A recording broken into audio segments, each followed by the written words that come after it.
किसी ने सोचा नहीं होगा कि ये डिग्रियां भी एक दिन देश में इतना बड़ा बवाल पैदा कर देगी। नमस्कार साथियों, मैं हर्ष चौधरी, आप देख रहे हैं संवाद बाय हर्ष। तो आज पूरे देश भर में डिग्रियों को लेकर, डिग्रियां भी आम डिग्रियां नहीं, पीएम और मंत्रियों की डिग्रियां पर जो पूरे देश में चर्चाएं चल रही हैं, आइए इस पर हम बात करते हैं। एक शख्स जिसका नाम नौसाउद्दीन बताया जा रहा है, उस शख्स के भाई माइंड में एक क्रिएटिविटी देखो कैसी लोगों को आती है कि उसके सर पे एक भूत सवार हुआ कि भाई मुझे डिग्रियां में मार्क्स जानने हैं, मुझे डिग्रियां देखनी है पीएम मोदी और स्मृति ईरानी की। मुझे देखना है कि 10th में 12th में मार्क्स कितने कितने थे। आखिर क्या ही भाई, मतलब उसके मन में ऐसा आया कि भाई मार्क्स देखने हैं, वो भी इन लोगों के। देखो ठीक है, सबका माइंड में देखो कुछ ना कुछ चीजें चलती रहती है। नौशाउद्दीन सीधे जाते हैं सीबीएसई बोर्ड, वहाँ पे अपनी याचिका डालते हैं कि मुझे यूनियन मिनिस्टर स्मृति ईरानी और प्राइम मिनिस्टर नरेंद्र मोदी की मुझे मार्कशीट दो, मुझे मार्क्स देखने हैं। लेकिन सीबीएसई उन्हें बुरी तरह से लताड़ दिया है, कहती है कि आप हो कौन, सबसे पहले आप ये बताइए। ऐसे कोई भी राह चलता आदमी आएगा और वो मार्कशीट मांगेगा और हम मार्कशीट दे देंगे, ऐसा हरगिज नहीं हो सकता। आप अपना तो टाइम खराब कर ही रहे हैं, हमारा भी टाइम खराब कर रहे हैं, कृपया करके हाथ जुड़वा के आप यहाँ से जाइए।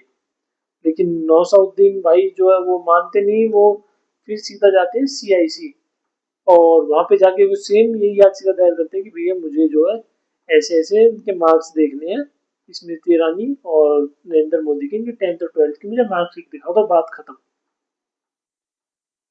ये सीआईसी इस पूरे मैटर को रेफर कर देती है दिल्ली हाई कोर्ट को, जहां 2017 में इस ऑर्डर पर रोक लगा दी जाती है। 25 अगस्त दिल्ली हाई कोर्ट ऑर्डर देती है, उसमें साफ साफ उन्होंने बोला है कि नरेंद्र मोदी और स्मृति ईरानी की मार्कशीट दिखाने की इन्हें कोई जरूरत नहीं है। ऐसे हम किसी की भी प्राइवेसी ऐसे लीक नहीं कर सकते।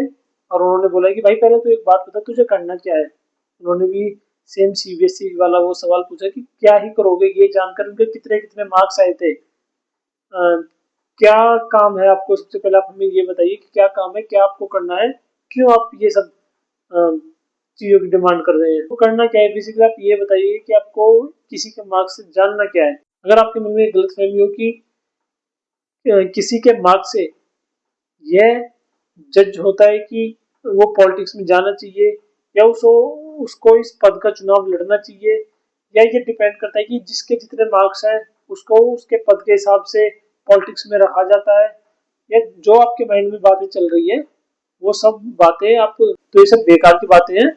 मार्क्स का किसी की पॉलिटिक्स की लाइफ में कुछ लेना देना नहीं है। हमारे संविधान में ऐसा कहीं लिखा नहीं गया कि जिसके 40% मार्क्स आएंगे वो इस लेवल का चुनाव, इस लेवल का चुनाव लड़ सकता है, इस लेवल की राजनीति कर सकता है, या जिसके 99% मार्क्स आएंगे वो इस लेवल की पॉलिटिक्स में जा सकता है। इसका डिग्री से, मार्क्स से, पॉलिटिक्स का मार्क्स से, 10th में कितने मार्क्स हो, 12th में कितने मार्क्स हो, इसका कुछ लेना देना नहीं है। तो और सबसे ऊपर मेन चीज जो है वो है प्राइवेसी। जहां के एस पुट्टा स्वामी के केस में प्राइवेसी को फंडामेंटल राइट्स में माना गया है, तो हम किसी की प्राइवेसी से लीक नहीं कर सकते, हम आपको मार्क्स कुल मिलाकर नहीं दिखा सकते। तो एक बार इस पर जनता की राय देख लेते हैं, जनता का क्या कहना है। यहाँ पे कांग्रेस लीडर डॉक्टर रागिनी नायक का यहाँ पे ट्वीट आया कि हमारी डिग्री इधर है, मोदी तुम्हारी डिग्री किधर है, और अपनी डिग्री का यहाँ पे इन्होंने फोटो दिया हुआ है। और यहाँ पे डॉक्टर रंजन का ट्वीट आया कि this same RTI was used on Arvind Kejriwal degree. ये सेम आरटीआई अरविंद केजरीवाल की डिग्री पर भी यूज़ हुई थी, लेकिन उन्होंने अपनी आईआईटी खड़गपुर की डिग्री दिखाई है जिसमें वो क्वालिफाई है। आपकी कहाँ है मोदी जी।